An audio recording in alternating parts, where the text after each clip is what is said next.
12ই জানুয়ারি দিনটি পালিত হয় বিশ্ব যুব দিবস হিসেবে।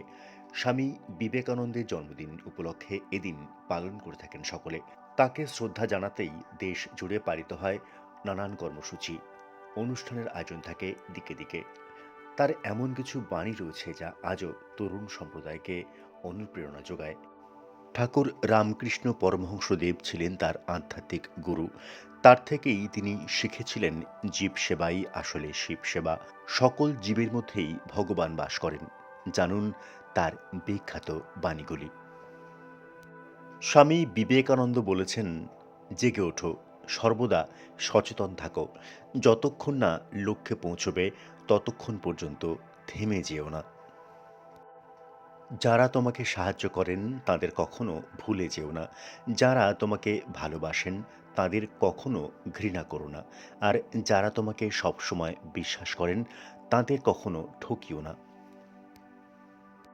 প্রতিদিন একবার হলেও নিজের সঙ্গে কথা বলো, না হলে পৃথিবীতে বুদ্ধিমান ব্যক্তির সঙ্গে কখনো দেখা হবে না তোমার।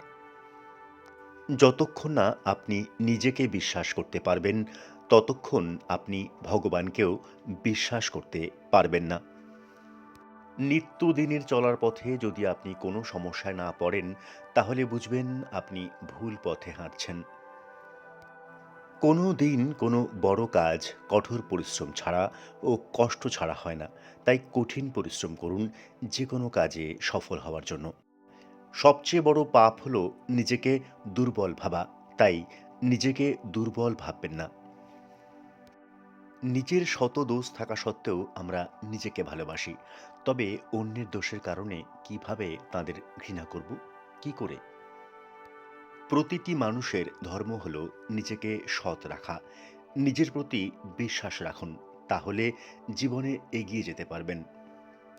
মহাবিশ্বের সমস্ত শক্তি সকলের মধ্যে রয়েছে। আমরাই চোখের সামনে হাত রেখে কেঁদেছি যে কি অন্ধকার। যে কাজের জন্য আপনি প্রতিশ্রুতি দেন তা সঠিক সময়ে করা উচিত। অন্যথায় মানুষ তাদের বিশ্বাস হারিয়ে ফেলে। নিজের মনের মতন কাজ পেলে অতি মূর্খ তা করতে পারে। যে সকল কাজকেই মনের মতো করে নিতে পারে সেই বুদ্ধিমান। কোনো কাজকেই আপনি ছোট মনে করবেন না। ধ্যান মূর্খদের ঋষিতে পরিণত করতে পারে, কিন্তু দুর্ভাগ্যবশত বোকারা কখনোই ধ্যান করে না।